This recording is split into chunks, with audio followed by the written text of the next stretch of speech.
ವಿದ್ಯಾರ್ಥಿಗಳೇ, ಈ ದಿನ 10ನೇ ತರಗತಿ ಗಣಿತ ವಿಷಯದಲ್ಲಿ ವಾಸ್ತವ ಸಂಖ್ಯೆಗಳನ್ನು ನಾವು ಅಧ್ಯಯನ ಮಾಡೋಣ.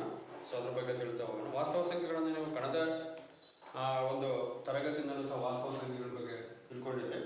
ಸೊ ವಾಸ್ತವ ಸಂಖ್ಯೆಗಳು ಅಂದರೆ ಏನು, ಮತ್ತು ನಾವು ವಾಸ್ತವ ಸಂಖ್ಯೆಗಳನ್ನು ಯೂಕ್ಲಿಡ್ನ ಭಾಗಾಕಾರ ಅನುಕ್ರಮದ ಪ್ರಕಾರ ನಾವು ಮಾಸಾಹವನ್ನು ಹೇಗೆ ಕಂಡುಹಿಡಿಯೋದು, ಅದೆಲ್ಲ ಕೆಲವೊಂದು ಲೆಕ್ಕಗಳನ್ನು ತಿಳ್ಕೊಂಡಿದ್ದೆ.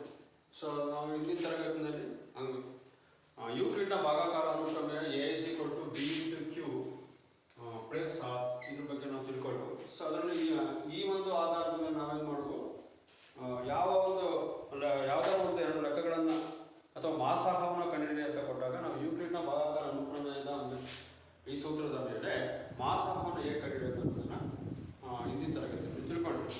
ಸೊ ಅದನ್ನು ನಾವೀಗ ಮುಂದುವರೆದ ಭಾಗವಾಗಿ ಮತ್ತೆ ನಾವು ಹೋದರೆ, ಸೊ ಮುಂದೆ ಅದಕ್ಕಿಂತ ಈ ವಾಸ್ತವ ಸಂಖ್ಯೆಗಳನ್ನ ಮತ್ತೆ ಮುಂದುವರೆದ ಭಾಗವಾಗಿ ಹೋದಾಗ, ಸೊ ಇಲ್ಲಿ ಅಂಕಗಣಿತದ ಮೂಲ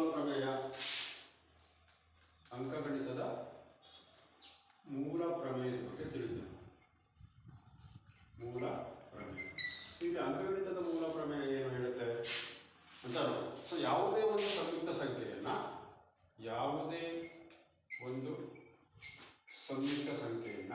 ಸಂಯುಕ್ತ ಸಂಖ್ಯೆ ಅಂತ ನಿಮ್ಗೆ ಗೊತ್ತಿದೆ. ಸೊ ಅದು ಯಾವ ಥರ ಆಗ್ಬೋದು, ಅದನ್ನು ಸಂಯುಕ್ತ ಸಂಖ್ಯೆಯನ್ನು ಅವಿಭಾಜ್ಯ ಅಪವರ್ತನಗಳ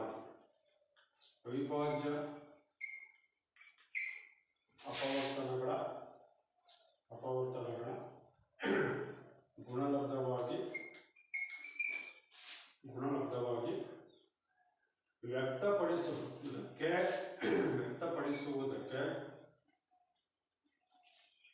ಅಂಕಗಣಿತದ ಮೂಲ ಪ್ರಮೇಯ ಅಂತೇಳಿ ಕರಿತೀವಿ. ಅಂಕಗಣಿತದ ಮೂಲ ಪ್ರಮೇಯ ಅಂತ. ಇದು ಯಾವುದೇ ಒಂದು ಸಂಯುಕ್ತ ಸಂಖ್ಯೆ ನಿಮಗೆ ಗೊತ್ತಿದೆ. ಸಂಯುಕ್ತ ಸಂಖ್ಯೆ ಅಂದರೆ ಯಾವುದು, ಮತ್ತೆ ಅವಿಭಾಜ್ಯ ಅಂತ ಅಂದರೆ ಯಾವುದು. ಸೊ ಅದೇ ಈ ರೀತಿಯಾಗಿ ನಾವು ಲೆಕ್ಕಗಳನ್ನ ನಾವು ನೋಡ್ತಾ ಹೋದಾಗ ನಂಬರ್ಗಳು ಯಾವುದು, ಉದಾಹರಣೆಗೆ ನಾವು 2 ನಾವು ಅವಿಭಾಜ್ಯ ಅಂತೇಳಿ, ಬೇರೆ ಯಾವುದೇ ಸಂಯುಕ್ತ ಸಂಖ್ಯೆ ಅಂತ ಬೇರೆ ನಂಬರಿಂದ ಭಾಗ ಆಗುವಂಥದ್ದು, ಮತ್ತು 1 ಮತ್ತು ಅದೇ ನಂಬರ್ ಬಿಟ್ಟು, ಅದೇ ಸಂಖ್ಯೆಯನ್ನು ಬಿಟ್ಟು ಬೇರೆ ನಂಬರಿಂದ ಭಾಗ ಆಗೋದು ಸಂಯುಕ್ತ ಸಂಖ್ಯೆ. ಇದು 1 ಮತ್ತು ಅದೇ ನಂಬರನ್ನು ಬಿಟ್ಟು, ಅದೇ ಅಂಕಿಯನ್ನು ಬಿಟ್ಟು ಬೇರೆ ಯಾವುದೇ ಅಂಕಿಯಿಂದ ಭಾಗ ಆಗ್ತಿರೋದು ಅವಿಭಾಜ್ಯ ಅಂತ. 2 ಇರ್ಬೋದು ಅಥವಾ 3 ಇರ್ಬೋದು, 5 ಇರ್ಬೋದು, ಇದರ ಅವಿಭಾಜ್ಯ ಸಂಖ್ಯೆಗಳು. 7 ಸೊ 4 ಯಾಕೆ ಆಗಲ್ಲ, ಸೊ ಇದು 2ರಿಂದ ಭಾಗ ಆಗುತ್ತೆ, 2 2 4. 6 ಯಾಕೆ ಆಗಲ್ಲ ಅಂತಂದರೆ 3 3ರಿಂದ ಭಾಗ ಆಗುತ್ತೆ, 2ರಿಂದ ಭಾಗ ಆಗುತ್ತೆ. ನಾನು ಹೇಳ್ತದ ಅರ್ಥ ಆಗ್ತದ, ಯಾವುದೇ ಒಂದು ಸಂಖ್ಯೆ 1 ಮತ್ತು ಅದೇ ಸಂಖ್ಯೆಯನ್ನು ಬಿಟ್ಟು ಬೇರೆ ಅಂಕಿಯಿಂದ ಭಾಗ ಆಗದೇ ಇದ್ರೆ, ಸೊ ಅದನ್ನೇ ನಾವು ಅವಿಭಾಜ್ಯ ಸಂಖ್ಯೆ. ಭಾಗ ಆದರೆ ಅದನ್ನು ಸಂಯುಕ್ತ ಸಂಖ್ಯೆ ಅಂತ ಕರಿತೀವಿ. ಈ ರೀತಿಯಾದಂಥ ಸಂಯುಕ್ತ ಸಂಖ್ಯೆಯನ್ನು ನಾವೇನು ಮಾಡ್ತೀವಿ, ಅವಿಭಾಜ್ಯ ಅಪವರ್ತನಗಳ ಗುಣಲಬ್ಧವಾಗಿ ವ್ಯಕ್ತಪಡಿಸೋದು. ಉದಾಹರಣೆಗೆ ಈಗ ನೋಡಿ, ಇದು 6 ಅಂತ ಒಂದು ಸಂಯುಕ್ತ ಸಂಖ್ಯೆ, 3 2 6 ಅಂತ ನಾವು ವ್ಯಕ್ತಪಡಿಸ್ತಾ ಇದ್ದೀವಿ. ಇದು 3 ಅವಿಭಾಜ್ಯ, 2 ಅವಿಭಾಜ್ಯ ಸಂಖ್ಯೆ. ಸೊ ಈ ರೀತಿಯಾಗಿ ಬರೆಯಬೇಕು. ಇದು ಸುಲಭ ಆಗುತ್ತೆ ನಿಮಗೆಲ್ಲ, ಮಗ್ಗಿ ಎಲ್ಲ ಗೊತ್ತಿದೆ ಯಾವ ರೀತಿ ನಾವು ಭಾಗಿಸ್ಬೇಕು ಅಂತ. ಅಪವರ್ತನ ಕ್ರಮ ಕಲ್ತ್ಕೊಂಡಿದ್ದೀರಾ. ಅಪವರ್ತನ ಕ್ರಮದಲ್ಲಿ ನಾವು ಲಾಸಹವನ್ನು ಕಂಡುಹಿಡಿಯೋದು ಕಲ್ತ್ಕೊಂಡಿದ್ದೀರಾ. ಅವಿಭಾಜ್ಯ ಅಪವರ್ತನಾಗಿ ಬರೆದು ಮಾಸಾಹವನ್ನು ಬರೆಯೋದು ಹೆಂಗೆ ಅಂತ ಕಲ್ತ್ಕೊಂಡಿದ್ದೀರಾ. ಸೊ ಅದೇ ರೀತಿ ಮಾಸಾಹವನ್ನು ನಾವು ಯಾವುದು ವಾಸ್ತವ ಸಂಖ್ಯೆಗಳಲ್ಲಿ ನಾವು ಯೂಕ್ಲಿಡ್ನ ಭಾಗಾಕಾರ ಅನುಪ್ರಮೇಯ ಆಧಾರದ ಮೇಲೆ ನಾವು A = B × Q plus R ಇದನ್ನು ನಾವು ಯೂಕ್ಲಿಡ್ನ ಭಾಗಾಕಾರ ಅನುಪ್ರಮೇಯದ ಮೇಲೆ ಮಾಸಾಹವನ್ನು ಹೇಗೆ ಕಂಡುಹಿಡಿಯೋದು ಅಂತ ನಿಮಗೆ ಗೊತ್ತಿದೆ. ಯಾವುದಾದ್ರು ಒಂದು ಸಂಖ್ಯೆಯನ್ನು ಕೊಟ್ಟರೆ ಅದನ್ನು ಭಾಗಲಬ್ಧ ಮತ್ತು ಇನ್ನೊಂದು ಭಾಜ್ಯ ಸಿಕ್ಕೊಟ್ಟು ಭಾಗಲಬ್ಧ ಇಂಟು ಭಾಗಲಬ್ಧ ಇಂಟು ಭಾಜಕ ಪ್ಲಸ್ ಶೇಷ ಅನ್ನೋದನ್ನು ನೀವು ಕಂಡುಹಿಡ್ಕೊಂಡಿದ್ದೀರ. ಸೊ ಈ ಆಧಾರದ ಮೇಲೆ ನಾವೇನು ಮಾಡ್ತೀವಿ, ಇದನ್ನು ನಾವು ಈಗ ಇದ್ರ ಮೇಲೆ ಲೆಕ್ಕ ಮಾಡ್ಕೋವಾಗ. ಸೊ ಅಂಕಗಣಿತದ ಮೂಲ ಪ್ರಮೇಯನೇ ಅದರಲ್ಲಿ ನಿಮಗೂ ಲೆಕ್ಕ 1 ಮಾರ್ಕ್ಸ್ ಕೇಳ್ತಾರೆ, 2 ಮಾರ್ಕ್ಸ್ ಕೇಳ್ತಾರೆ. ಯಾವುದಾದ್ರು ಒಂದು ನಂಬರನ್ನು ಕೊಡ್ತಾರೆ, ಯಾವುದೋ ಒಂದು ಅಂಕಿಯನ್ನು ಕೊಡ್ತಾರೆ, ಅದನ್ನು ಅವಿಭಾಜ್ಯ ಅಪವರ್ತನಗಳಾಗಿ ಬರೀರಿ ಅಂತ ಕೇಳ್ತಾರೆ, 1 ಮಾರ್ಕ್ಸ್ ಕೇಳ್ತಾರೆ.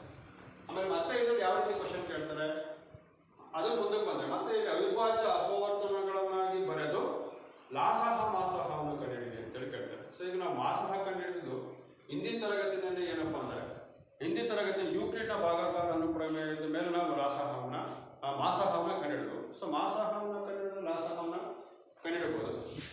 ಇಲ್ಲಿ ಈ ಒಂದು ಚಾಪ್ಟರ್ನಲ್ಲಿ ಅಂದರೆ ವಾಸ್ತವ ಸಂಖ್ಯೆಗಳಲ್ಲಿ ನಾವು ಮುಂದುವರೆದು ಹೋದಾಗ ಅಂಕಗಣಿತದ ಮೂಲ ಪ್ರಮೇಯದಲ್ಲಿ ಆಧಾರದ ಮೇಲೆ ನಾವು ಒಂದೆರಡು ಲೆಕ್ಕಗಳನ್ನು ಮಾಡೋಣ. ಅಭ್ಯಾಸದ ಲೆಕ್ಕ ಮತ್ತು ಉದಾಹರಣೆ ಲೆಕ್ಕಗಳನ್ನ ಮಾಡ್ತಾ ಹೋಗೋಣ ಯಾವ ರೀತಿ ಅಂತೇಳಿ.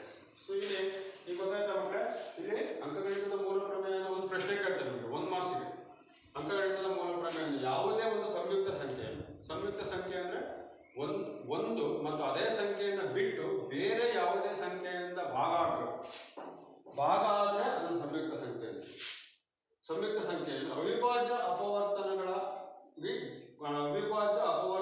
ಗುಣಲಬ್ಧವಾಗಿ ವ್ಯಕ್ತಪಡಿಸೋದಕ್ಕೆ ನಾವಿಲ್ಲಿ ಅಂಕಗಣಿತದ ಮೂಲ ಪ್ರಮೇಯ ಅಂತ ಹೇಳಿ ಕರಿತೀವಿ. ಸೊ ಇದನ್ನು ಒಂದೆರಡು ಲೆಕ್ಕಗಳು ಮಾಡಿ, ಸೊ ಅಭ್ಯಾಸದಲ್ಲಿ ಲೆಕ್ಕಗಳು ಮಾಡಿ ಆಮೇಲೆ ನಾವು ಲಾಸಹ ಮಾಸಹ ಅವಿಭಾಜ್ಯ ಅಪವರ್ತನಗಳಾಗಿ ವಿಂಗಡಿಸುವುದರ ಮೂಲಕ ಮಾಸಹ ಲಾಸಹವನ್ನು ಕಲಿಯೋಣ ಯಾವ ರೀತಿ ಅಂತ ನೋಡಿ. ಸೊ ಉದಾಹರಣೆ ಇಲ್ಲಿ ನೀವು ಬುಕ್ಕಲ್ಲಿ ಕೊಟ್ಟಿರ್ತಕ್ಕಂಥದ್ದು ಉದಾಹರಣೆ 6 ಕೊಟ್ಟಿದ್ದಾರೆ, ತುಂಬ ಸಣ್ಣದಾಗಿರುತ್ತೆ ಅಂದ್ಕೊಂಡು. ಉದಾಹರಣೆ 6 ಏನಪ್ಪ ಅಂದ್ರೆ 6 ಮತ್ತು 20ರ 6 ಮತ್ತು 20ರ ಲಾಸಹ ಮತ್ತು ಮಾಸಹವನ್ನು ಅವಿಭಾಜ್ಯ ಅಪವರ್ತನಗಳಾಗಿ ರೂಪದಲ್ಲಿ ವಿಧಾನದಿಂದ ಕಂಡುಹಿಡಿಯಿರಿ ಅಂತ ಹೇಳಿದ್ದಾರೆ. 6 ಮತ್ತು 20ರ ಲಾಸಹ ಮತ್ತು ಮಾಸಹವನ್ನು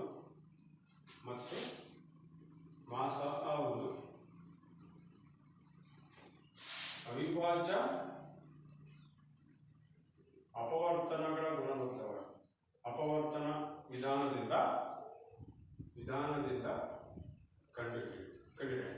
ಸೊ ಈಗ ನಾವು 6 ತುಂಬ ಸುಲಭವಾಗಿ ಬರೀಬೋದು, 3 2 6 ಅಂತ ಹೇಳಿ. ಇದು ಬಿಟ್ಟರೆ ಬೇರೆ ಯಾವುದೇ ಅಂಕೆಗಳು ಬರಲ್ಲ. ಇದು 3 2 6 ಬಿಟ್ಟರೆ ಯಾವ ನಂಬರ್ ಬರುತ್ತೆ, 2 3 2 ಬರುತ್ತೆ.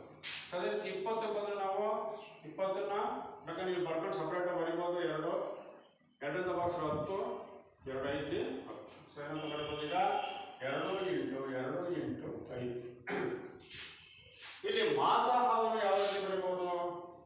ಮಾಸಹ ಅಂದ್ರೆ ಏನಪ್ಪ ಅಂದರೆ ಎರಡರಲ್ಲೂ ಇರಬೇಕು, ಘಾತಾಂಕ ಕಡಿಮೆ ಇರಬೇಕು. ಅದನ್ನು ನಾವಿಲ್ಲಿ ಉದಾಹರಣೆಗೆ 2 ಸ್ಕ್ವೇರ್ ಅಂತ ತಿಳ್ಕೊಂಡಾಗ 2 ಸ್ಕ್ವೇರ್ ಇರಬೇಕು. ಸೊ ಇಲ್ಲಿ ಮಹತ್ತಮ ಅಂತಂದರೆ ಮಹತ್ತಮ ಸಾಮಾನ್ಯ ಅಪವರ್ತನ ಅಂತ ಹೇಳಿದ್ರೆ ಎರಡರಲ್ಲೂ ಇದೆ ನೋಡಿ, ಘಾತಾಂಕ ಕಡಿಮೆ ಇರಬೇಕು. ಅದನ್ನು ತಿಳ್ಕೊಂತೀವಿ. ಅದರಿಂದ ಮಾಸಹ 2 ಆಗುತ್ತೆ. 2ರ ಘಾತ 1 ಇದೆ, ಆದ್ದರಿಂದ ಇಲ್ಲಿ ಮಾಸಹವನ್ನು 2 ಅಂತ ತಿಳ್ಕೊತೀವಿ. ಎರಡರಲ್ಲೂ ಇರಬೇಕು, ಮಹತ್ತಮ ಸಾಮಾನ್ಯ ಅಪವರ್ತನ.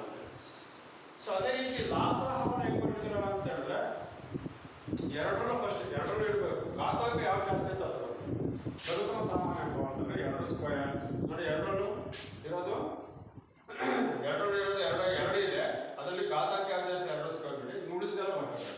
ಏನಾಗುತ್ತೆ 5 × ಇದು ಲಾಸಹ ಆಗುತ್ತೆ. ಅಲ್ಲಿಗೆ 2 2 4 5 3 15 15 4 60 ಎಷ್ಟಾಗುತ್ತೆ? ಲಾಸಹ ಏನಾಗುತ್ತೆ ಅಂದರೆ 14 60, ಲಾಸಹ 60 ಆಯಿತು. ಸೊ ಇನ್ನೊಂದು ನಿಮಗೆ ಸೂತ್ರವನ್ನು ಗೊತ್ತಿರುತ್ತೆ. ಸೂತ್ರ ಏನಪ್ಪ ಅಂತ ಹೇಳಿದ್ರೆ A × B 2 ಸಾಮಾನ್ಯ ಅಂಕಿಗಳ ಗುಣಲಬ್ಧ. ಯಾವುದೇ ಎರಡು ಅಂಕಿಗಳನ್ನು ನಾವಿಲ್ಲಿ 2 ಸಂಖ್ಯೆಗಳನ್ನು ಕೇಳಿದಾಗ ಮಾಸಹ ಲಾಸಹ ತೆಗೆದುಕೊಂಡು ಅದನ್ನು 2 A ಮತ್ತು A ಒಂದು ಸಂಖ್ಯೆ, ಇನ್ನೊಂದು B ಒಂದು ಸಂಖ್ಯೆ ಅಂತ ತಿಳ್ಕೊಂಡ್ವಿ. ಯಾವುದೇ ಒಂದು ಲಾಸಹ ಮಾಸಹ ಆಗಿರ್ಬೋದು, 2 ಸಂಖ್ಯೆಗಳ ಗುಣಲಬ್ಧ ಲಾಸಹ × ಮಾಸಹ ಆಗುತ್ತದೆ. ಯಾಕಂದ್ರೆ ನೋಡಿದ್ರೆ ಇದನ್ನು ಪರೀಕ್ಷೆ ಮಾಡಿ ನೋಡ್ಬೋದು. ಈಗ ನೋಡಿ ನಾವು ಯಾವುದರ ಲಾಸಹ ಮಾಸಹ ಕಂಡುಹಿಡಬೇಕು? 6 ಮತ್ತು 20ರ ಮಾಸಹವನ್ನು ಕಂಡುಹಿಡಬೇಕು. ಸೊ ಒಂದು ಕಾರ್ ಕೊಟ್ಟರೆ ಅಥವಾ ಒಂದು 20. ಲಾಸಹ ಎಷ್ಟಿದೆ? ಇಲ್ಲಿ 60 ಇದೆ. ಮಾಸಹ ಎಷ್ಟಿದೆ? 2. 26 ಎಷ್ಟು? 2 12 320, ಇದು 126 ನೋಡಿ. ಯಾವುದೇ 2 ಸಂಖ್ಯೆಗಳನ್ನು ತೆಗೆದುಕೊಳ್ಳಿ, ಅದರ ಮಾಸಹ ಲಾಸಹವನ್ನು ಕಂಡುಹಿಡಬೇಕು ಅಂತ ಹೇಳಿದ್ರೆ ಏನಾಗಿರುತ್ತೆ? ಸೊ 2 ಸಂಖ್ಯೆಗಳ ಗುಣಲಬ್ಧ ಅದರ ಲಾಸಹ ಮಾಸಹ ಆಗಿರುತ್ತದೆ.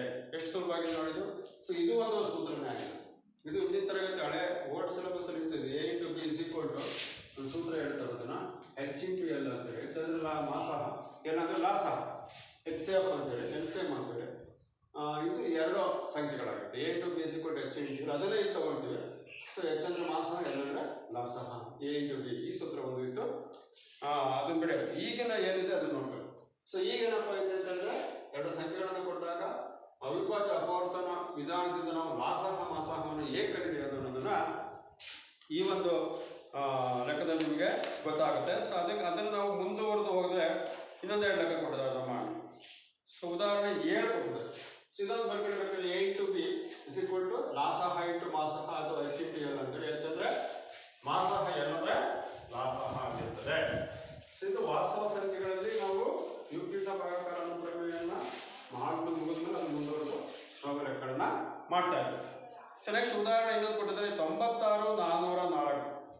ಉದಾಹರಣೆ 7 ನಿಮ್ಮ ಬುಕ್ಕಲ್ಲಿ ಇರ್ತಕ್ಕಂಥದ್ದು ಉದಾಹರಣೆ 7.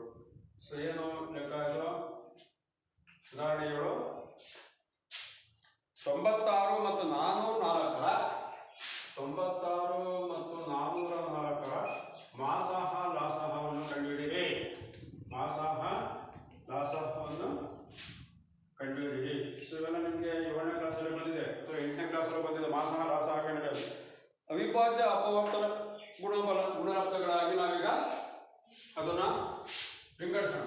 96ನ ಅವಿಭಾಜ್ಯ ಅಪವರ್ತನಗಳನ್ನಾಗಿ ಬರೆಯೋಣ. ಯಾವ ರೀತಿ ಇದೆ? ಸೊ ಸರಿ ಸಂಖ್ಯೆ ಇದ್ದಾಗ 2ರಿಂದ ಭಾಗಿಸಿ, ಬೆಸ ಸಂಖ್ಯೆ ಇದ್ದಾಗ 3 ಅಥವಾ 7, ಲಾಸ್ಟ್ 5 ಇದ್ರೆ 5ರಿಂದ ಭಾಗಿಸಿ. ಸೊ ಇಷ್ಟು ನಿಮಗೆ ಗೊತ್ತಿರಬೇಕು. ಇಲ್ಲಿ ಈಗ 2 ಇದೆ ಅಲ್ವಾ, ಇದು ಸರಿ ಸಂಖ್ಯೆ ಇದೆ. ಸರಿ ಸಂಖ್ಯೆ ಅಂದ್ರೆ 2ರಿಂದ ಭಾಗಿಸಿ, ಅದು 2 ಅನ್ನೋದು ಅವಿಭಾಜ್ಯ ಸಂಖ್ಯೆ. ಮತ್ತೆ ಅದು ನಾವು ಭಾಗಿಸ್ಬೇಕಾದ್ರೆ ನಾವು ಯಾವ ನಂಬರ್ ತಗೊಂಡ್ಕೊಂತೀವಿ ಆ ನಂಬರಿಂದ ಅದು ಮತ್ತೆ ಭಾಗ ಆಗಿರ್ಬಾರ್ದು, ಅದು ಆ ಥರ ನಾವು ತಗೊಳ್ಬೇಕು. 2ರಿಂದ ನಾವು ಭಾಗಿಸಿದ್ರೆ ಎಷ್ಟಾಗುತ್ತೆ? 48 2 96. ಸೊ ಮತ್ತೆ ಸರಿ ಸಂಖ್ಯೆ ಬಂತು, 2ರಿಂದ ಭಾಗಿಸಿ 24. ಮತ್ತೆ ಸರಿ ಸಂಖ್ಯೆ ಬಂತು, 2ರಿಂದ ಭಾಗಿಸಿ ಎಷ್ಟಾಯ್ತು? 12. ಸರಿ ಸಂಖ್ಯೆಯನ್ನು ನಾವು 2ರಿಂದ ಭಾಗಿಸ್ಬೋದು. ಇದು ನಿಮ್ಗೆ ಗೊತ್ತಿದೆ, ಬಾಧ್ಯತೆ ನಿಯಮ ಅಂತ 8ನೇ ಕ್ಲಾಸ್ ಕಲ್ತಿದ್ರೆ. ಬಾಧ್ಯತೆ ನಿಯಮ 3ರಿಂದ ಭಾಗ ಆಗುವಂಥ ಸಂಖ್ಯೆ ಕೂಡ ಅದು, 2ರಿಂದ ಭಾಗ ಆಗುವಂಥ ಸಂಖ್ಯೆ ಕೂಡ ಅದು, 5ರಿಂದ ಭಾಗ ಆಗೋ ಸಂಖ್ಯೆ ಅದು, 10ರಿಂದ ಭಾಗ ಆಗೋದು ಅದು, 4ರಿಂದ ಭಾಗ ಆಗುತ್ತೆ ಅದು, ಇವೆಲ್ಲ ಕಲ್ತಿದ್ರೆ ನೀವು.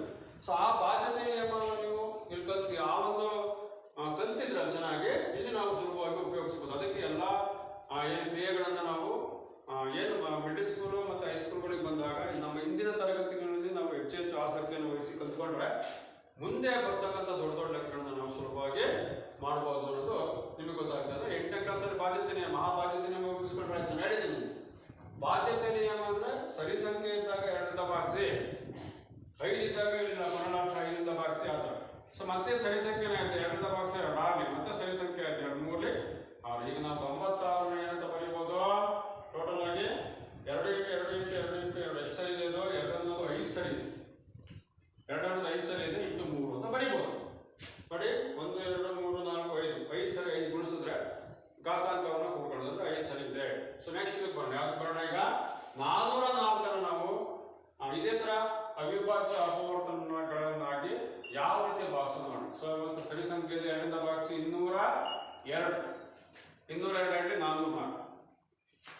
ಮತ್ತೆ 2ರಿಂದ ಭಾಗಿಸಿ 101. ಸೊ ಮತ್ತೆ ಎಷ್ಟರಿಂದ ಹೋಗುತ್ತೆ ನೋಡಿ? 70. 7ರಿಂದ ಹೋಗುತ್ತೆ ನೋಡಿ. ಲಾಸ್ಟಲ್ಲಿ 2 ಕೂಡಿದ್ರೆ 2 ಬರುತ್ತೆ, ಅದನ್ನು 3ರಿಂದ ಭಾಗ ಆಗಲ್ಲ. ಸೊ ಮತ್ತೆ ನಾವು ಎಷ್ಟರಿಂದ ಭಾಗ ಆಗಬೇಕು ಅಂತ ನೋಡಿ? 7ರಿಂದ ಭಾಗಿಸಿದ್ರೆ ಅಲ್ಲಿಗೆ 7 7 31, ಅದು ಭಾಗ ಆಗಲ್ಲ. ಸೊ ಈ ರೀತಿಯಾಗಿದ್ದಾಗ ಅದನ್ನೇನು ಮಾಡ್ಬೇಕು ನಾವು? 101ಅನ್ನ ಸೊ ಯಾವ ರೀತಿ ಎಷ್ಟರಿಂದ ಭಾಗ ಆಗುತ್ತೆ ಅಂತ ನೋಡ್ಕೊಳ್ಳೋದು. ಯಾವುದರಿಂದನೂ ಭಾಗ ಆಗಲ್ಲ 101, ಅದಕ್ಕೋಸ್ಕರ ಹಂಗೆ ಬೆಳೀದು ಅವಿಭಾಜ್ಯ ಸಂಖ್ಯೆ ಆಯ್ತು. ಸೊ ಈ 404 ನಾವು ಏನಂತ ಬರೀಬೋದು? 2 × 2 × 101 ಈ ಥರ ಬರೀಬೋದು. ಅಲ್ಲಿಗೆ ಇಲ್ಲಿ ಬರೀರಿ 404 = 2 2 × 2 ಅಂದರೆ 2 ರ ಘಾತ 4 × 100, 2 ರ ಘಾತ 2 × 101. 2 × 2 ಅಂದರೆ 2 ರ ಘಾತ 2. ಸೊ ಈಗ ನಾವೇಳ್ತಿರ್ತೇನೋ 2ರಲ್ಲಿ ಇರಬೇಕು, ಕಡಿಮೆ ಇರಬೇಕು, ಘಾತಾಂಕ ಅದನ್ನು ತೆಗಿಬೇಕು. ಸೊ 2ರಲ್ಲೂ ಕಡಿಮೆ ಇರ್ತಕ್ಕಂಥದ್ದು ಯಾವುದು? 2 ರ ಘಾತ 2 ಅಂದರೆ ಮಾಸಾಹ ಏನಾಗುತ್ತೆ ಅಂದರೆ 4 ಆಗುತ್ತೆ. ಮಾಸಾಹ ಎಷ್ಟಾಗುತ್ತೆ? 2 ರ ಘಾತ 2 2ರಲ್ಲೂ ಇರಬೇಕು. ಇದರಲ್ಲೂ 2 ರ ಘಾತ 2 ಇದ್ದರೆ 2 ರ ಘಾತ 2 ತೆಗಿಬೇಕು. ಲಾಸಾಹ ಏನಾಗುತ್ತೆ? 2ರಲ್ಲಿರೋದು ಜಾಸ್ತಿ ಯಾವುದೈತೆ ಅದು ತೆಗಿಬೇಕು. 2 ರ ಘಾತ 5, ಉಳಿದವೆಲ್ಲ ಬರೀಬೇಕು. 2ರಲ್ಲಿ ಜಾಸ್ತಿ ಇರೋದು ಯಾವುದು? 2 ರ ಘಾತ 5, 3 × 101. ಸೊ ಇಷ್ಟು ಏನಾಗುತ್ತೆ? ಲಾಸಾಹ ಆಗುತ್ತೆ. ಸೊ ಈ ಥರ ನಾವು ಲೆಕ್ಕಗಳನ್ನು ಮಾಡ್ತಾ ಹೋದ್ರೆ ನಮಗೆ ಲಾಸಾಹ ಮಾಸಾಹಗಳನ್ನು ನಾವು ತೆಗೆದುಕೋಬಹುದು, ಈಸಿಯಾಗಿ ಬರೀಬಹುದು. ಇದು ಮಾಸಾಹ 4 ಆಯಿತು. ಲಾಸಾಹ ಇದು ಗುಣಿಸಲು ಬರುತ್ತೆ. ಗುಣಿಸೋದ್ರಿಂದ ಬೇಕು ಗುಣಿಸ್ಕೋಬಹುದು ನೀವು. 2 ರ ಘಾತ 5 × 3 3 3 0 3. 2 ರ ಘಾತ 5 ಅಂದರೆ 2 4 4 16 12 32 32 × 3 3 ಗುಣಿಸಲು ಎಷ್ಟು ಬರುತ್ತೋ ಅಷ್ಟು ಲಾಸಾಹ ಆಗುತ್ತೆ. ಸೊ ನೀವು ಅದರ ಪರಿಶ್ರಮ ಇದನ್ನು ಗುಣಿಸಿ ಮತ್ತೆ ಇದು 4ರಿಂದ ಗುಣಿಸ್ಕೊಂಡು ಮತ್ತೆ ಗುಣಿಸಿದ್ರೆ ಲಾಸಾಹ ಮಾಸಾಹ ಆಗುತ್ತೆ. ನೆಕ್ಸ್ಟ್ ಇನ್ನೊಂದು ಉದಾಹರಣೆ ತೆಗೆದುಕೊಳ್ಳೋಣ. ಸೊ ಇದು ಎಷ್ಟು ಬರುತ್ತೆ ಅಂದರೆ 9696 ಬರುತ್ತೆ. ಇದು ಗುಣಿಸಿದ್ರೆ ಎಷ್ಟಾಗುತ್ತೆ? 9696 ಮಾಸಾಹ ಆಗುತ್ತೆ. ಸೊ ಮಾಸಾಹ ಲಾಸಾಹ ಗುಣಿಸಿದ್ರೆ ಇವೆರಡು ಗುಣಿಸಿದ್ರೆ ಎಷ್ಟು ಬರುತ್ತೆ ಅಷ್ಟು ಬರುತ್ತೆ. ಬೇಕಾದ್ರೆ ನೀವು ಮಾಡಿ ನೋಡ್ಬೋದು. ಅದು ಬೇಕಾದ್ರೆ ಮಾಡಿ 8 b = into 404 is equal to ಹೆಚ್ಚು ಅಂದರೆ 4 ಇಂಟು 9696 ಇದು ಗುಣಿಸಿದ್ರೆ ಅದಕ್ಕೂ ಸಮ ಆಗುತ್ತೆ. ಗುಣಿಸಿ ನೋಡಬೇಕು. ಸೊ 9696 ಇಂಟು 4 ಅದು ಗುಣಿಸಿ ಮತ್ತೆ 404 ಇಂಟು 96 ಗುಣಿಸಿ ಇವೆರಡು ಸಮ ಆಗುತ್ತೆ. ಸೊ ಅಲ್ಲಿಗೆ ಈಗ ಅರ್ಥ ಆಯ್ತಲ್ಲ ಅದು ಯಾವ ರೀತಿ ಮಾಸ ಹಲಾಸವನ್ನು ಅವಿಭಾಜ್ಯ ಅಪವರ್ತನಾಗಿ ಬರೆದು ನಾವು ಸುಲಭಕ್ಕೆ ಬರ್ಬೋದು ಅನ್ನೋದು ನಿಮಗೆ ಈಗ ಗೊತ್ತಾಗಿದೆ ಅಂತ ಅನ್ಕೋತೀನಿ. ಸೊ ನೆಕ್ಸ್ಟು ಇದನ್ನು ಇನ್ನೊಂದು ಅವಿಭಾಜ್ಯ ಅಪವರ್ತನ ನಾವು ಮಾಡೋಣ. ಸೊ ಆಮೇಲೆ ಬೇರೆ ಲೆಕ್ಕ ಕೊಡೋಣ. ಸೊ ಯಾವ ರೀತಿ ಮಾಸ ಹಲಾಸನ ಮಾಡೋದು ಅಂತ ಇನ್ನೊಂದು ಲೆಕ್ಕ ಕೊಟ್ಟಿದ್ದಾರೆ. ಇದರಲ್ಲಿ 3 ಥರ ಸಂಖ್ಯೆಗಳನ್ನು ಕೊಟ್ಟಾಗ ಏನು ಮಾಡೋದು? ಉದಾಹರಣೆ 8 ಏನು? ಉದಾಹರಣೆ 8 ಏನಾಗುತ್ತೆ? ಯಾವುದು? ಉದಾಹರಣೆ 8 6 72 ಮತ್ತು 200 ಇವುಗಳ ಮಾಸಾಹ ಮತ್ತು ಲಾಸಾಹಗಳನ್ನು ಅವಿಭಾಜ್ಯ ಅಪವರ್ತನ ವಿಧಾನದಿಂದ ಕಂಡುಹಿಡಿಯಿರಿ. ಅವಿಭಾಜ್ಯ ಅಪವರ್ತನ ವಿಧಾನದಿಂದ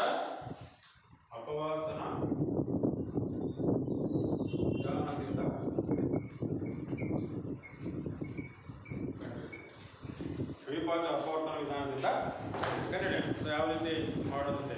ಸೊ ನಾನೀಗಾಗಲೇ ಯಾವುದೇ ಸಂಖ್ಯೆ ಕೊಟ್ಟು ನಾನು ಹೇಳಿದ್ದೆ, ಎಷ್ಟಾರು ಸಂಖ್ಯೆ ಕೊಟ್ಟೆ ಅವುಗಳನ್ನು ಅವಿಭಾಜ್ಯ ಅಪವರ್ತನಾಗಿ ಮೊದಲು ವಿಂಗಡಿಸ್ಕೊಳ್ಳಿ. ಆಮೇಲೆ ಏನು ಮಾಡಬೇಕು ಅಂದರೆ ಎಲ್ಲಾದ್ರೂ ಇರೋದು ಯಾವ ಕಡಿಮೆ ಇರುತ್ತೋ ಪವರ್ ಅದು ಅಂದರೆ ಘಾತಾಂಕ ಯಾವ್ದು ಆ ನಂಬರ್ ಎಲ್ಲಾದ್ರೂ ಇರಬೇಕು 3 10 ಕಡೆ. ಸೊ ಆಮೇಲೆ ಉಳಿದಿದ್ದನ್ನು ಮಾಡಬೇಕು. ಸೊ ಈಗ 6 ನಾವು ಬರ್ಕೋಬೋದು 3 2 6 ಅಂತ ಸುಲಭವಾಗಿ. 72 ಬರೋಣ. 72 ನಾವು ಬರೀತಾವೆ 2ರಿಂದ ಭಾಗಿಸಿದ್ರೆ 36 36 2 76 2ರಿಂದ ಭಾಗಿಸಿದ್ರೆ 18 ಸರಿ ಸಂಕೇತವಾಗಿ 2ರಿಂದ ಭಾಗಿಸಿ ಅಂತ ಹೇಳಿದೆ. 2ರಿಂದ ಭಾಗಿಸಿದ್ರೆ 9 3ರಿಂದ ಭಾಗಿಸಿದ್ರೆ 3 3 9. ಈಗ 72 ನಾವು ಏನಂತ ಬರ್ಕೋಬೋದು? 2 ಅನ್ನೋದು ಎಷ್ಟಿದೆ? 2 ರ ಘಾತ 3 ಇಂಟು 3 ರ ಘಾತ 2 3 ರ ಘಾತ 2. ಸೊ ನೆಕ್ಸ್ಟ್ ಅದೇ ರೀತಿ ನಾವು 210 ಯಾವ ರೀತಿ ಬರೀಬೋದು?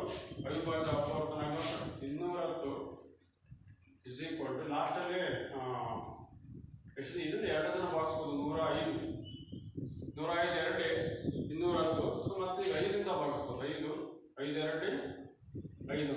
ಸೊ ಮತ್ತೆ ಇದನ್ನ ಲಾಸ್ಟಲ್ಲಿ ಬೆಸ ಸಂಖ್ಯೆ ಐತೆ 3 3 2 21. 210 ಏನಂತ ಬರ್ಬೋದು? 2 ಇಂಟು 3 ಇಂಟು 5 ಇಂಟು 7 ಅಂತ ಬರೀಬೋದು. ಈಗ 3ರಲ್ಲೂ ಇರುವಂಥದ್ದು ಕಡಿಮೆ ಇರುವಂಥದ್ದು ಮಾಸಾಹ ಆಗುತ್ತೆ. 3ರಲ್ಲೂ ಇರಬೇಕು, ಅದು ಕಡಿಮೆ ಇರಬೇಕು. ಸೊ ಯಾವುದಾಗುತ್ತೆ ನೋಡೋದು ಅಲ್ಲಿಗೆ. ಸೊ ಮಾಸಾಹ 3ರಲ್ಲೂ ಇರುವಂಥದ್ದು ಯಾವುದು? 2 ರ ಘಾತ 1 ಇದೆ. ಸೊ ನೋಡೋಣ ಫಸ್ಟ್ 2 ಎಲ್ಲಾದ್ರೂ 2 ಇದೆ ಅಲ್ವಾ? 2 ಕ್ಯೂಬು 2 ರ ಘಾತ 1 2 ರ ಘಾತ 1 ಮಾಸಾಹ ಫಸ್ಟ್ ಬರ್ಬೋದು. 3ರಲ್ಲೂ ಇರುವಂಥದ್ದು ಯಾವುದು ನೋಡಿ? 2 ರ ಘಾತ 1 ಇದೆ, 2 ರ ಘಾತ 3 ಇದೆ, 2 ರ ಘಾತ 1. ಈ 3ರಲ್ಲಿ ಯಾವ್ದು ಕಡಿಮೆ? 2 ರ ಘಾತ 1 2. ಸೊ ನೆಕ್ಸ್ಟ್ ಇನ್ನೊಂದು ಇಲ್ಲಿ ಯಾವ್ದು ಇದೆ ನೋಡಿ? 3 ರ ಘಾತ 2 3 ಇಲ್ಲಿ 3 ರ ಘಾತ 1 3 ರ ಘಾತ 2 3 ರ ಘಾತ 1. ಸೊ ಅಲ್ಲಿ ಯಾವ್ದು ಬರೀಬೋದು ನಾವು? 3 ಬರೀಬೋದು. ಅಲ್ಲಿಗೆ ಎಷ್ಟಾಯ್ತು? 3 ರ 2 2 3 6 ಮಾಸಾಹ. ಲಾಸಾಹ ಏನು ಬರೆಯೋದು? ಎಲ್ಲರಲ್ಲೂ ಇರುವಂಥದ್ದು ಯಾವುದು? ಜಾಸ್ತಿ ಇರಬೇಕು ಘಾತಾಂಕ. 3ರಲ್ಲಿ ಇರುವಂಥದ್ದು ಯಾವುದು? 2 ಕ್ಯೂಬ್ ಬರೀ ಜಾಸ್ತಿ ಇರಬೇಕು. 3ರಲ್ಲಿ ಇರಬೇಕು ಜಾಸ್ತಿ ಇರಬೇಕು 2 ಕ್ಯೂಬ್. ನೆಕ್ಸ್ಟ್ ಇವೆರಡರಲ್ಲೂ ಎಲ್ಲಾದ್ರೂ ಇರ್ತಕ್ಕಂಥದ್ದು 3 ಸ್ಕ್ವೇರ್ ಇಂಟು 3 ಸ್ಕ್ವೇರ್. ಇಲ್ಲಿ ಉಳಿದವನ್ನೆಲ್ಲ ಬರೀಲ್ಲ. ಇಲ್ಲಿ 2 ಆಯಿತು 3 ಆಯಿತು. ಸರಿ ಉಳಿದಿದ್ದು ಯಾವುದು? 5 ಇಂಟು 7 5 ಇಂಟು 2 ಕ್ಯೂಬ್ ಅಂದರೆ 8 3 ಸ್ಕ್ವೇರ್ ಅಂದರೆ 9 7 5 35. 8 9 72 ಇಂಟು 35 ಇದು ಲಾಸಾಹ ಆಗುತ್ತೆ. ಸೊ ಅದನ್ನು ಬೇಕಾದ್ರೆ ಗುಣಿಸಿದ್ರೆ 72 ಇಂಟು 35 ಗುಣಿಸಿದ್ರೆ ಎಷ್ಟಾಗುತ್ತೆ ನೋಡ್ಕೊಳ್ಳಿ?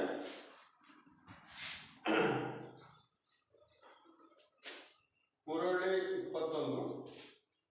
ಸೊ 75 120 ನಾವು ಭಾಗಿಸಿದಾಗ 2 5 105 2 ಇದೆಲ್ಲ 13 7 21. ಸೊ ಅಲ್ಲಿಗೆ 120 ಅಂತ ಹೇಳಿದ್ರೆ 8 7 24 24 5. ಸೊ ಇಲ್ಲಿ 270 ಕಡಿದವರ ಸರಿ. ಇಲ್ಲಿಗೆ 72 ಇಂಟು 35 ಎಷ್ಟಾಗುತ್ತೆ ನೋಡಿ? ಲಾಸಾಹ ಇಸ್ ಈಕ್ವಲ್ ಟು 72 ಇಂಟು 35 ಗುಣಿಸಿದ್ರೆ 5 2 10 ದಶಕ 1 7 5 35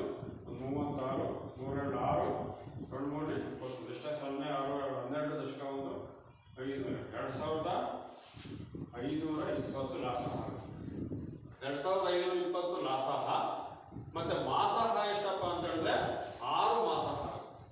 ಸೊ ಅದರಿಂದ a into b is equal to ತಾಳು ನೋಡೋದಾದ್ರೆ h ಇಂಟು ಎಲ್ ಹೊರಪಡಿ. ಸೊ a ಇಂಟು ಬಿ ಅಂತಂದ್ರೆ ಯಾವುದಿದೆ a into b into c. So ಇದಕ್ಕೆ ನಾವಿಲ್ಲಿ ಬರುತ್ತೆ ಅವ್ರ ಮೂರನ್ನು ಗುಣಿಸ್ಕೊಂಡು ನಾವು ಲಾಸಹ ಮಾಸಹವನ್ನು ಬರ್ಕೊಂಡು ನಾವು ಬರೀಬೇಕಾಗ್ತದೆ. ಸೊ ಇಲ್ಲಿ a ಇಂಟು ಬಿ ಎರಡೇ ಸಂಖ್ಯೆ ಕೊಟ್ಟಾಗ ಬಟ್ ಇಲ್ಲಿ 3 ಸಂಖ್ಯೆ ಕೊಟ್ಟರಿಂದ ನಿಮಗೆ ಸಮಸ್ಯೆ ಇಲ್ಲ, ಅದು ಬಿಟ್ಬಿಡಿ. ಅದನ್ನ ಲಾಸಹವನ್ನು ನಾವಿಲ್ಲಿ 2520 ಮಾಸಹ 6 ಅಂತೇಳಿ ನಾವು ಬರ್ಕೋಬಹುದು. ಸೊ ಇದು ಲಾಸಹ ಮಾಸಹ ಕಂಡುಹಿಡಿಯುವುದು ಯಾವ ವಿಧಾನ ಇದು? ಅವಿಭಾಜ್ಯ ಅಪವರ್ತನ ವಿಧಾನದಿಂದ ಕಂಡುಹಿಡಿತಕ್ಕಂಥ ಒಂದು ವಿಧಾನ. ಅವಿಭಾಜ್ಯ ಅಪವರ್ತನಗಳನ್ನಾಗಿ ನಾವು ಬರೆದು ಮಾಸಹ ಲಾಸಹವನ್ನು ಕಂಡುಹಿಡ್ತಕ್ಕಂಥದ್ದು. ಸೊ ಈಗ ನಾವು ಅಭ್ಯಾಸದಲ್ಲಿ ಬರೋಣ. ಸೊ ಈ ಕೆಳಗಿನ ಅಭ್ಯಾಸ 8.2 ಅಭ್ಯಾಸ 8.2 ಸಮಾನ ಯಾವುದೀಗ ಪ್ರತಿಯೊಂದು ಸಂಖ್ಯೆಯನ್ನು ಬರ್ಕೊಳ್ಳಿ. ಈ ಕೆಳಗಿನ ಪ್ರತಿ ಸಂಖ್ಯೆಯನ್ನು ಅದರ ಅವಿಭಾಜ್ಯ ಅಪವರ್ತನಗಳನ್ನಾಗಿ ವ್ಯಕ್ತಪಡಿಸಿ. ಕೆಳಗಿನ ಪ್ರತಿ ಸಂಖ್ಯೆಯನ್ನು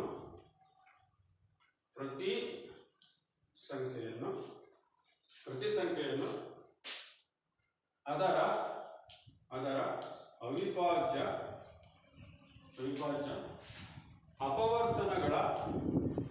ಅಪವರ್ತನಗಳ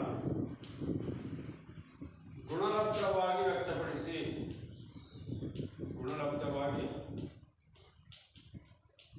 ವ್ಯಕ್ತಪಡಿಸಿ. ಮೊನ್ನೆ 140 ಈಗ ಇದು ಲಾಸಹ ಮಾಸಹ ಕಂಡಿಡ ಅವಶ್ಯಕತೆ ಇಲ್ಲ. 140 ಅವಿಭಾಜ್ಯ ಅಪವರ್ತನ ಬರೀ 1 ಮಾರ್ಕ್ಸ್ ಕೇಳ್ತಾರೆ. ಸೊ ನಾನು ಈಗಾಗಲೇ ಹೇಳಿದ್ದೀನಿ 140 ಸರಿ ಸಂಖ್ಯೆ, 0 ಸರಿ ಸಂಖ್ಯೆನೇ, 0 2 4 6 8 ಯಾವ್ದಾರ. ಸೊ ಇವೆಲ್ಲ ಸರಿ ಸಂಖ್ಯೆ. 2ರಿಂದ ಭಾಗಿಸ್ತೇವೆ. 2ರಿಂದ ಭಾಗಿಸಿದ್ರೆ ಅರ್ಧ ಮಾಡ್ತಾ ಹೋಗಿ 140 ಅರ್ಧ 70, 2ರಿಂದ ಭಾಗಿಸಿದ್ರೆ 35, ಲಾಸ್ಟಲ್ಲಿ 5 ಇದ್ರೆ 5ರಿಂದ ಭಾಗಿಸಿ 7 5 35. ಸೊ ಅಲ್ಲಿಗೆ ಎಷ್ಟಾಗಿದ್ದು 140 is equal to 2 into 2 5 into 7 ಈ ಥರ ಬರೆದ್ರೆ ಇದು 1 ಮಾರ್ಕ್ಸ್ ಕೊಡ್ತಾರೆ. ಸೊ ಇದೆಲ್ಲ ಸುಮ್ಮನೆ ಅಪವರ್ಸೋದಷ್ಟೇ. ಅಂದರೆ ನಿಮಗೆ ಭಾಗಾಕಾರ ಬಂದಿದ್ರೆ ಸುಲಭವಾಗಿ ಈ ಥರ ಲೆಕ್ಕವನ್ನು ನಾವು ಎಷ್ಟು ಬೇಕಾದ್ರೂ ಮಾಡ್ಬೋದು. ಸೊ 2ನೇ ಲೆಕ್ಕ ಹೋಗ್ಬಿಡ್ಬೇಕು. ಸೊ 2ನೇ ಲೆಕ್ಕ ಏನಾಗುತ್ತೆ 156 ನಾವು ಅವಿಭಾಜ್ಯ ಅಪವರ್ತನಗಳ ಗುಣಲಬ್ಧವಾಗಿ ವ್ಯಕ್ತಪಡಿಸ್ತೀವಿ. ಯಾವ ರೀತಿ ನೋಡಿ 156 ಹೇಳಿದ್ನಲ್ಲ.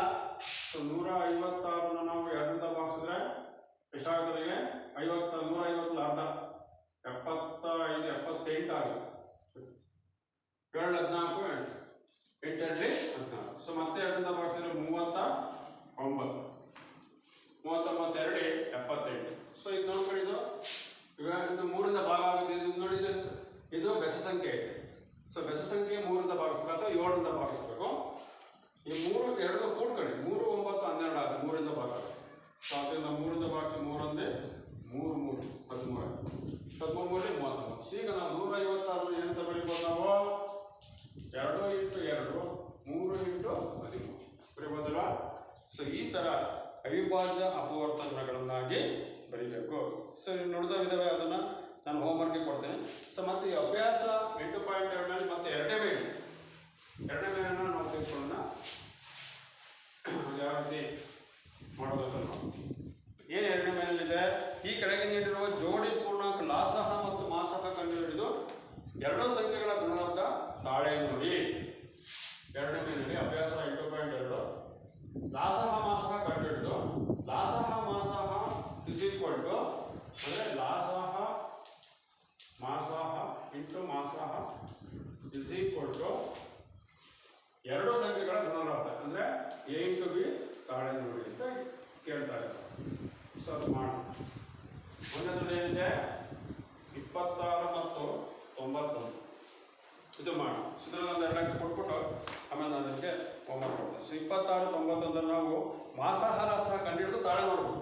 ಸೊ 26 ಅವಿಭಾಜ್ಯ ಅಪವರ್ತನ ಬರೀ 2ರಿಂದ ಭಾಗಿಸಿದ್ರೆ 13 ಮುಗಿದಿಷ್ಟೇ. 26 ನಾವು ಬರೀಬೋದು. ಸೊ ನೆಕ್ಸ್ಟು 26 ನಾವು ಯಾವ ರೀತಿ ಬರೀಬೋದು? 2 ಇಂಟು 13 ಅಂತ ಬರೀಬೋದು. 91 ಯಾವ ರೀತಿ ಬರೆಯೋದು? ಭಾಗಿಸಿದ್ರೆ ಇದು ಲಾಸ್ಟಲ್ಲಿ ಬೆಸ ಸಂಖ್ಯೆ ಇದೆ. 3ರಿಂದ ಭಾಗ ಆಗುತ್ತೆ ನೋಡಿ. ಈ ನಂಬರ್ 3ರಿಂದ ಭಾಗ ಆಗಬೇಕಾದ್ರೆ ಯಾವ್ದಾದ್ರು ಒಂದು ಸಂಖ್ಯೆ 3ರಿಂದ ಭಾಗ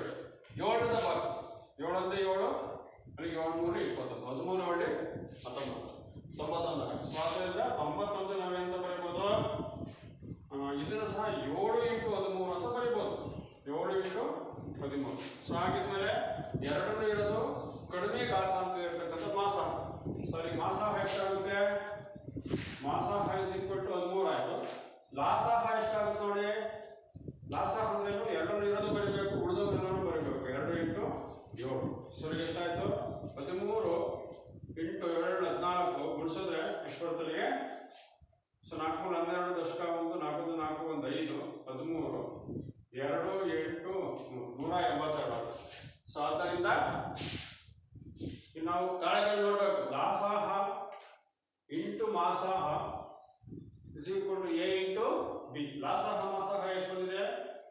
ಲಾಸಾಹ ಎಷ್ಟು 182 ಇಂಟು ಮಾಸಾಹ 13. ಎ ಇಂಟು ಬಿ ಅಂದರೆ ತಳಗಳು 26 ಇಂಟು 90. ಸೊ ಇವೆರಡನ್ನು ಗುಣಿಸಿ ಸಮ ಆದರೆ ನಾವು ಮಾಡಿರ್ತಕ್ಕಂಥದ್ದು ಸರಿ ಅಂತೇಳಿ. ಸೊ ಗುಣಿಸೋಣ. ಇದು ಗುಣಿಸಿದ್ರೆ 3 2 6 8 3 24 ದಶಕ 2 3 2 5. ಸೊ ನೆಕ್ಸ್ಟ್ 182 6 6 13 3 ದಶಕ 1 2366. ಇದನ್ನು ಗುಣಿಸೋಣ. 1 6 1 2 2 9 54 ದಶಕ 5 9 18 23 6 6 3 ಸೊ 2 20. ಸೊ ಅದಕ್ಕೆ ಅವ್ರು ಕೊಟ್ಟಿರ್ತಕ್ಕಂಥದ್ದೇನು 26 91 ಮಾಸಾಹ ಲಾಸಾಹ ಕಂಡಿದ್ದೀವಿ. ಮಾಸಾಹ ಎಷ್ಟು ಬಂತು? 13 ಬಂತು. ಲಾಸಾಹ 182 ಬಂತು. ಸೊ ಅದು ತಾಳೆ ನೋಡೋಣ. ಲಾಸಾಹ ಇಂಟು ಮಾಸಾಹ is equal to a into b. ಲಾಸಾಹ ಮಾಸಾಹ ನಾವೇ ಕರೀತೀವಿ, ಅದನ್ನ ಹಾಕೋಣ. ಎ ಇಂಟು ಬಿ ಅವರೇ ಕೊಟ್ಟಿರ್ತಾರೆ, ಅದು ಗುಣಿಸಿ ಅವೆರಡು ಸಮ ಆಗುತ್ತೆ. ಸೊ ಆದ್ದರಿಂದ ಇದು LHS is equal to RHS ಅಂದರೆ ಎಡಭಾಗ ಇಸ್ ಈಕ್ವಲ್ ಟು ಬಲಭಾಗ ಅಂತೇಳಿ ನಾವು ಹೇಳ್ಬೋದು. ಅಂದರೆ ಈ ರೀತಿಯಾಗಿ ಅವಿಭಾಜ್ಯ ಅಪವರ್ತನಗಳನ್ನಾಗಿ ಮಾಡಿ ಅದನ್ನು ನಾವು ಲಾಸಾಹ ಮಾಸಾಹವನ್ನು ಕಂಡುಹಿಡಿದು ಅದನ್ನು ತಾಳೆ ಮಾಡೋದು ಈ ರೀತಿಯಾದ ಲೆಕ್ಕಗಳನ್ನು ಕೇಳ್ತಾ ಇರ್ತಾರೆ ನಿಮಗೆ. ಸೊ ಅದರಿಂದ ನಾವು ಲೆಕ್ಕಗಳನ್ನು ಮಾಡಬೇಕಾಗತ್ತೆ. ಸೊ ಅಂದರೆ ಇದುವರೆಗೂ ಇಲ್ಲಿ ಏನಪ್ಪ ಅಂತ ಹೇಳಿ ನೀವು ಕಲ್ತ್ಕೊಂಡಿದ್ದು ಏನಪ್ಪ ಅಂದರೆ ವಾಸ್ತವ ಸಂಖ್ಯೆಗಳಲ್ಲಿ ಹಿಂದಿನ ತರಗತಿಯಲ್ಲಿ ಈಗಾಗಲೇ ಯೂಕ್ಲಿಡ್ನ ಭಾಗಾಕಾರ ಅನುಕ್ರಮ ಎ ಸಿಕ್ಕೊಂಡು b into q plus r ಅದನ್ನು ಆಧಾರದ ಕಲ್ತ್ಕೊಂಡ್ರೆ. ಸೊ ಅದಾದ್ಮೇಲೆ ನೆಕ್ಸ್ಟ್ ಬರ್ತಕ್ಕಂಥದ್ದು ಲಾಸಾಹ ಮಾಸ ಅವಿಭಾಜ್ಯ ಅಪವರ್ತನಗಳನ್ನಾಗಿ ವಿಂಗಡಿಸಿ ತಾಳೆ ನೋಡೋದು ಎ ಇಂಟು ಬಿ. ಸೊ ಅದೊಂದು ನಿಮಗೆ ಚೆನ್ನಾಗಿ ಬರುತ್ತೆ ಅಂತ ಅಂದ್ಕೊಂಡಿದ್ದೀನಿ. ಸೊ ಅದೇ ರೀತಿ ಅದಾದ್ಮೇಲೆ ಬರ್ತಕ್ಕಂಥ ಯಾವುದೋ ಒಂದೇ ಒಂದು ನಂಬರ್ ಕೊಡ್ತಾರೆ, ಅದನ್ನು ಅವಿಭಾಜ್ಯ ಅಪವರ್ತನಗಳನ್ನಾಗಿ ಬರೆಯತಕ್ಕಂಥದ್ದಕ್ಕೆ 1 ಮಾರ್ಕ್ಸ್ ಕೇಳ್ತಾರೆ. ಅಥವಾ ಮತ್ತೆ ಇನ್ನೊಂದು ಅಂಕಗಣಿತದ ಮೂಲ ಪ್ರಮೇಯ ಈ ಚಾಪ್ಟರ್ನಲ್ಲಿ ಮುಖ್ಯವಾಗಿ ಕಲಿಬೇಕಾಗುತ್ತೆ. ಸೊ ಅಂಕಗಣಿತದ ಮೂಲ ಪ್ರಮೇಯ ಅಂದ್ರೇನು? ಯಾವುದೇ ಒಂದು ಸಂಯುಕ್ತ ಸಂಖ್ಯೆಯನ್ನು ಅವಿಭಾಜ್ಯ ಅಪವರ್ತನಗಳನ್ನಾಗಿ ಬರೆಯೋದಕ್ಕೆ ನಾವಿಲ್ಲಿ ಏನಂತೀವಿ? ಅಂಕಗಣಿತದ ಮೂಲ ಪ್ರಮೇಯ ಅಂತ ಹೇಳ್ತೀವಿ. ಈಗ ಈಗಾಗಲೇ ಗೊತ್ತಿದೆ, ನಾನು ಹೇಳಿದ ಫಸ್ಟ್ ಬಂದ ತಕ್ಷಣ ಸಂಯುಕ್ತ ಸಂಖ್ಯೆ ಅಂದ್ರೇನು ಮತ್ತೆ ಅವಿಭಾಜ್ಯ ಸಂಖ್ಯೆ ಅಂದ್ರೇನು. ಸಂಯುಕ್ತ ಸಂಖ್ಯೆ ಅಂದರೆ ಯಾವುದೇ ಒಂದು ಸಂಖ್ಯೆ ಒಂದು ಮತ್ತೆ ಅದೇ ಸಂಖ್ಯೆಯನ್ನು ಬಿಟ್ಟು ಬೇರೆ ಯಾವುದಾದ್ರು ಸಂಖ್ಯೆ ಅಂಕಿತ ಭಾಗ ಆದರೆ ಅದನ್ನು ನಾವು ಸಂಯುಕ್ತ ಸಂಖ್ಯೆ ಅಂತೇಳಿ. ಅವಿಭಾಜ್ಯ ಸಂಖ್ಯೆ ಅಂತ ಹೇಳಿದ್ರೆ ಒಂದು ಮತ್ತೆ ಅದೇ ಸಂಖ್ಯೆಯನ್ನು ಬಿಟ್ಟು ಬೇರೆ ಮೇಲೆ ಭಾಗ ಆಗಿದ್ರೆ ಅವಿಭಾಜ್ಯ ಅಂತ ನೋಡಿ. 13 ಒಂದು ಮತ್ತು ಅದೇ ಸಂಖ್ಯೆಯನ್ನು ಬಿಟ್ಟು ಬೇರೆ ಯಾವುದಾದ್ರೂ ಭಾಗ ಆಗಲ್ಲ, ಅದರಿಂದ ಇದನ್ನ ಅವಿಭಾಜ್ಯ ಅಂತ. 2 ಅಷ್ಟೇ, 7 ಅಷ್ಟೇ, ಯಾವ ಬೇರೆ ಯಾವುದೇ ಸಂಖ್ಯೆಯಿಂದ ಭಾಗ ಆಗ್ತಾನೆ ಇರ್ತದೆ ಅದನ್ನು ಅವಿಭಾಜ್ಯ ಅಂತೇಳಿ ಕರಿತೀವಿ. ಸೊ ಇದ್ರ ಮೇಲೆ ನಿಮಗೆ ಒಂದು ಹೋಮ್ವರ್ಕ್ ಕೊಡ್ತೀನಿ, ಮಾಡಿ.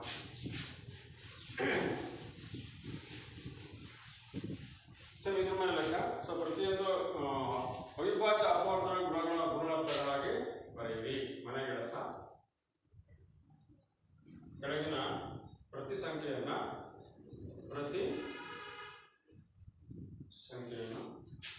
ಅದರ ಅವಿಭಾಜ್ಯ ಅಪವರ್ತನಗಳ ಗುಣಲಬ್ಧವಾಗಿ ಬರೆಯಿರಿ. ಅಪವರ್ತನಗಳ ಗುಣಲಬ್ಧವಾಗಿ ಬರೆಯಿರಿ. ಒಂದನೇದು 156, ಎರಡನೇದು 3825. ಸೊ ಬಾಕ್ಸ್ ಸರಿ ಸಂಖ್ಯೆಯಲ್ಲಿ 2ನೇ ಬಾಕ್ಸ್, ಲಾಸ್ಟ್ 5ರಿಂದ 5ನೇ ಬಾಕ್ಸ್ ಸುಲಭವಾಗಿ ಮಾಡ್ಬೋದು. ಎರಡನೇದು ಏನಪ್ಪ ಅಂದರೆ ಸೊ ಲಾಸಾಹ ಮಾಸಾಹ ಕಂಡುಹಿಡಿಯಿರಿ. ಲಾಸಾಹ ಸಂಖ್ಯೆಯ ಲಾಸಾಹ ಮಾಸಾಹ ಕಂಡುಹಿಡಿದು ಅದು ಎ ಇಂಟು ಬಿ ಸರಿನ ತಾಳೆ. ಸೊ 2 ನಂಬರ್ ಕೊಡ್ತೀವಿ, ಅದು ಮಾಡಿ. ಈಗ ಒಂದನೇ ಅದಕ್ಕೆ ಆನ್ಸರು ಕ್ವಶನ್ 510 92 1. ಎರಡನೇ ಪ್ರಶ್ನೆ 336 ಮತ್ತು 54. ಸೊ ಇಷ್ಟು ಮಾಡ್ಕೊಳ್ಳಿ. ಸೊ ಇದು ಸುಲಭ ಆಗಿರುತ್ತೆ. ಇದು ಅವಿಭಾಜ್ಯ ಅಪವರ್ತನ ಬರೆಯೋದಷ್ಟೇ. 156 2 5 ಬಾಕ್ಸ್ ಇವೆರಡಕ್ಕೂ ಅವಿಭಾಜ್ಯ ಅಪವರ್ತನ ಮೂಲಕ ಲಾಸಾಹ ಮಾಸಾಹ ಕಂಡುಹಿಡಿಯಿರಿ. ಮತ್ತೆ ಎ ಇಂಟು ಬಿ ಹಾಕೊಂಡು ಇದು ಎ ಅಂದರೆ ಇದೆ, ಬಿ ಅಂದರೆ 92 ಹಾಕೊಂಡು ಎರಡು ತಾಳೆ ಮಾಡ್ಬೋದು. ಸೊ ಇದುವರೆಗೂ ನೀವು ವಾಸ್ತವಿಕ ಸಂಖ್ಯೆಗಳಲ್ಲಿ ಈ ಒಂದು ಕೆಲವೊಂದು ಲೆಕ್ಕಗಳನ್ನು ಲಾಸಾಹ ಮಾಸಾಹ ಅವಿಭಾಜ್ಯ ಅಪವರ್ತನ ಬರೆಯೋದು, ಲಾಸಾಹ ಮಾಸಾಹ ಕಂಡುಹಿಡಿದು ಎ ಇಂಟು ಬಿ ತಾಳೆ ನೋಡೋದು, ಮತ್ತು ಯೂಕ್ಲಿಡ್ನ ಭಾಗಾಕಾರ ಅನುಪ್ರಮೇಯ ಲೆಕ್ಕಗಳನ್ನು ಕಂಡುಕೊಂಡ್ರೆ ಅದಾದ್ಮೇಲೆ ಅಂಕಗಣಿತದ ಮೂಲ ಪ್ರಮೇಯ ಲೆಕ್ಕಗಳನ್ನು ಕಲ್ತ್ಕೊಂಡು ಮುಂದಕ್ಕೆ ನಾವು